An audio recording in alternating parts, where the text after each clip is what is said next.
parte da aula sobre fármacos que atuam no sistema endócrino, né?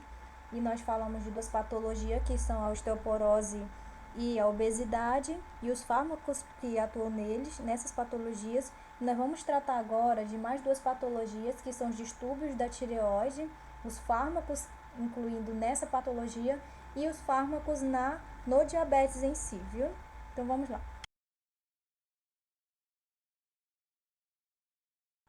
Pessoal, os distúrbios da tireoide, nós temos basicamente a questão de que os distúrbios eles envolvem a tireoide e afetam a função da glândula em si. O órgão endócrino ele é basicamente encontrado na frente do pescoço.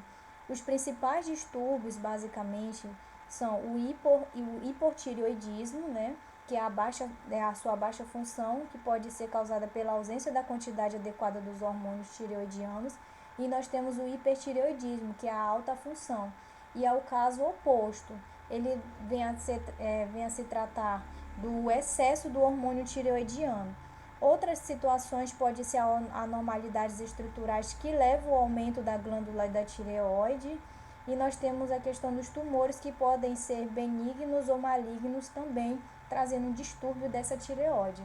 Bom, os sintomas mais comuns, né, são varia de acordo com um desses tipos de distúrbios, e o diagnóstico geralmente vai ser através dos testes laboratoriais, que vai ser analisado tanto os níveis dos hormônios estimulantes, né, quanto e verificando esses níveis, que vai ser feito a questão do diagnóstico. O tratamento da doença da tireoide ele varia com base do tipo. Os fármacos utilizados no hipertireoidismo, basicamente,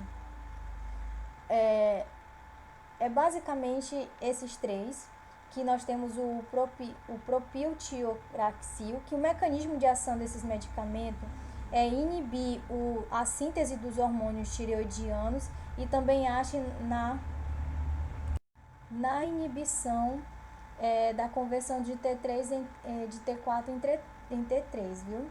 E a indicação é para o hipertireoidismo. Os efeitos adversos vêm a ser a urticária, o edema, a granulocitose em si. Pessoal, nós vemos nessa imagem aqui a diferença entre hipertireoidismo e hipotireoidismo, basicamente as diferenças de sintomas. Porque alguns fármacos, por exemplo, o hipertireoidismo que está destacando maior aqui, vão atuar basicamente nos efeitos desses sintomas aqui.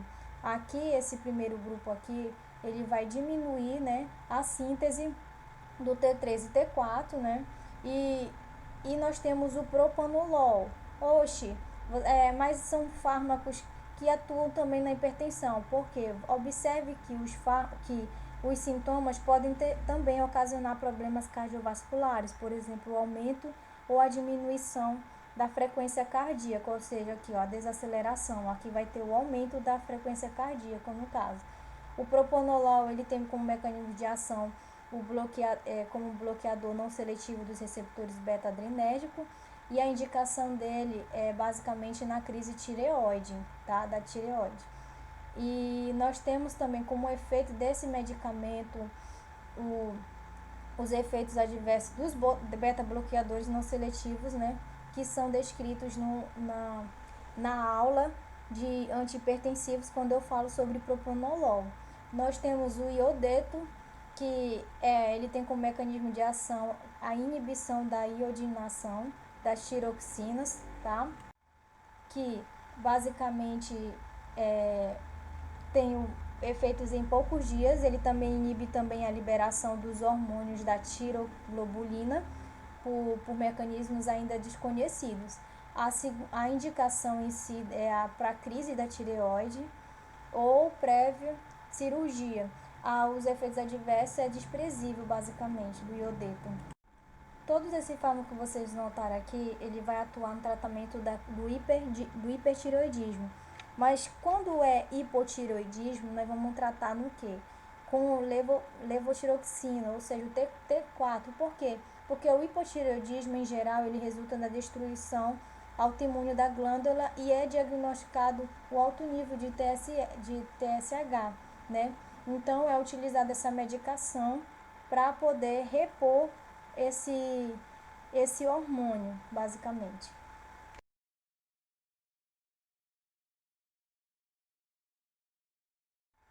Bom, o diabetes mellitus, eu não entro em detalhe aqui porque nós temos uma disciplina que é propedêutica de saúde do idoso ou do adulto, que nós destacamos bem a questão do diabetes, uma videoaula sobre ele. Mas para iniciar essa aula é importante destacar os tipos dos diabetes, né? O que é o diabetes em si? Que é um conjunto de doenças metabólicas, né? Que já falado na outra aula, que apresenta como característica principal a hiperglicemia por longos períodos. Os sintomas da hiperglicemia incluem também a questão da micção frequente, né? Que é a poliúria, e as intensas sensações de sede e fome. Nós temos os 3 tipos de diabetes, que o tipo 1 ele atinge principalmente os adolescentes e se caracteriza pela falta absoluta da insulina, causada por uma lesão intensa das células produtoras de insulina no pâncreas, que é as células betas. No tipo 2, tem o início com a resistência à insulina, que vem a ser uma condição em que as células não respondem adequadamente à insulina. E nós temos o diabetes gestacional, que é a terceira forma principal e que ocorre quando as mulheres grávidas e sem histórico prévio de diabetes apresentam hiperglicemia durante a gravidez, que pode ter um total a restabelecimento após o parto, ou não, né? Dependendo dessa mulher. Nós temos como prevenção a questão do tratamento dessa enfermidade, que envolve a dieta saudável, os exercícios físicos regular, o peso corporal adequado e a abolição de tabaco. Nós temos como tratamento três grupos principais para o tratamento do diabetes, que é a insulinoterapia, né, os hipoglicemiantes orais e os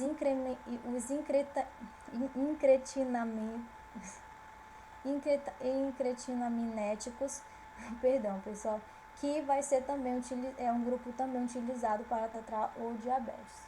Vamos lá. Na insulinoterapia, basicamente, pessoal, a insulina ela é degradada no trato gastrointestinal, por isso que é descartado o seu uso por via oral, e ela é administrada então geralmente por via subcutânea. As preparações da insulina variam nos seus tempos de início e de duração de ação, o que deve às diferenças das sequências de aminoácidos dos polipeptídeos. Isso daí é o que? Bioquímica.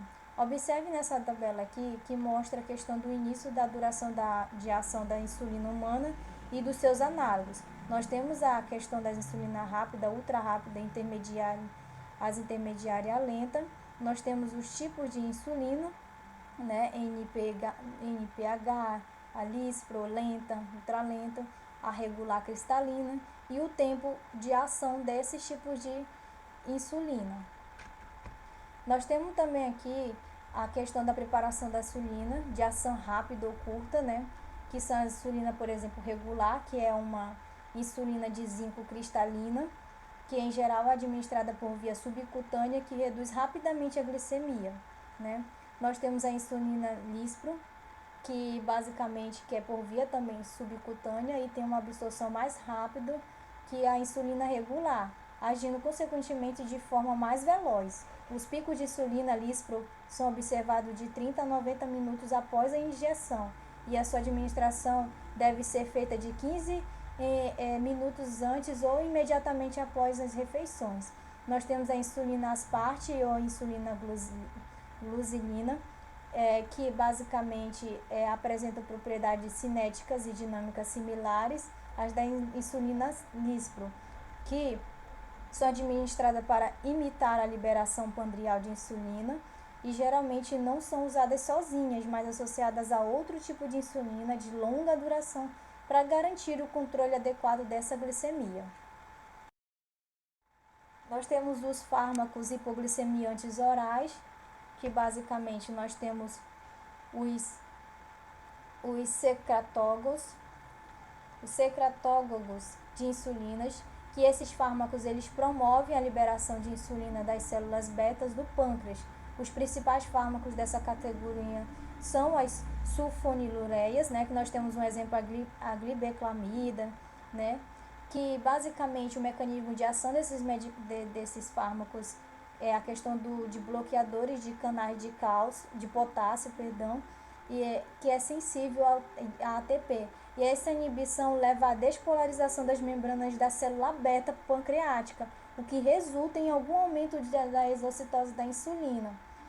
Bom, vamos lá. E a indicação desse tipo de medicamentos são recomendados basicamente para o diabetes tipo 2 e a questão do diabetes gestacional. E os efeitos adversos é o aumento da massa corpórea, né? E deve ser administrado com cautela em pacientes com insuficiência hepático-renal. Nós temos uns outros grupos que são os sensibilizadores à insulina, que nós temos duas classes de hipoglicemia antes deles, que são os bigonidas. Um exemplo é a metformina, que é muito conhecida e usada. O mecanismo de ação desse grupo é a questão da redução do débito hepático e da glicemia, inibindo a gliconeogênese, ou seja, diminuindo a quebra do glicogênio que está lá depositado no fígado como reserva energética, né? E também é capaz de diminuir modestamente a hiperlipidemia, viu? Ou seja, a gordura no sangue, que o pessoal chama. Geralmente esses efeitos são sentidos após 8 semanas de uso e há uma redução da massa corporal por inibição do apetite. A indicação desse tipo de medicação na verdade, é um fármaco de primeira escolha para pacientes que iniciam o tratamento de diabetes tipo 2, viu? E os efeitos adversos são os distúrbios gastrointestinal, viu? Que a pessoa pode ter. Nós temos um outro grupo, né, que são as aglitazonas. Basicamente, o mecanismo de ação são os potencializadores da resposta periférica da insulina, e o seu mecanismo de ação não está elucidado, na verdade, não se sabe muito bem. E a indicação, questão desses fármacos é de segunda escolha para pacientes que não responderam à metformina. Os efeitos adversos é o aumento da massa corporal e a retenção de líquidos, né? Nós temos os inibidores da alfa-glicosidase, que basicamente são fármacos que pertencem a essa classe, né? Que é o arcabose e o miglitol. O mecanismo de ação desses fármacos é a questão que é ingerido no início das refeições, e eles retardam a digestão dos carboidratos, resultando em níveis glicêmicos pós-prandiais mais baixos. E eles são inibidores reversíveis da alfa-glicosidase intestinal, ou seja, não atuam estimulando a liberação de insulina e nem aumentam a sua resposta periférica. A indicação desses medicações é a questão que são usados no tratamento do diabetes tipo 2 em pacientes que apresentam perfil hiperglicêmico pós-prandial, né? Nós temos a questão do efeito adverso, que vem a ser a flatulência, a diarreia e a cólica intestinal. Nós temos outro último grupo aqui, que são os inibidores da adipeptidase, que são os exemplos de fármacos pertencentes a essa classe, são a sitaglipidina, né? E nós temos como mecanismo de ação, porque ele inibe o DPP-4, responsável pela ativação do hormônio da incretina e peptídeo 1, similar ao glucagon. Ele aumenta, o aumento desse nível, na verdade, desse hormônio, ele promove um acréscimo na liberação da insulina responsável na refeição, viu? E a indicação dessa medicação é a questão na monoterapia ou associada a outros hipoglicemiantes orais no tratamento do tipo 2 também. Lembrando que a insulinoterapia é muito usado na tipo 1, diabetes tipo 1. Os efeitos adversos desse tipo de medicamento é a questão da nasofaringite e da cefaleia. Nós temos um outro grupo de fármacos para antidiabéticos, né? Que é os incretinaminépticos, que é um tipo de hormônio liberado pelo intestino quando há presença de carboidrato na alimentação, né? Que recentemente elas foram desenvolvidas, né, a questão dos fármacos que vão reagir nesses hormônios, que basicamente nós temos como mecanismo de ação que eles são agonistas dos receptores GLP-1, eles vão atuar aumentando a liberação da insulina e ele vai retardar o esvaziamento gástrico, né? E esse efeito, ele leva à diminuição da ingestão alimentar e da liberação do glucagon. A indicação desse grupo de medicamentos, basicamente, eles são recomendados como auxiliares no tratamento de pacientes que não obteram controle glicêmico como hipoglicemiantes orais, viu? E o mecanismo os efeitos adversos vêm a ser a náusea, a emesis, a diarreia e a constipação. Pessoal, terminamos assim a segunda parte dos fármacos que atuam no sistema endócrino. Lembrando que esse conteúdo está na unidade 3 da disciplina de farmacologia. Então vamos encerrar.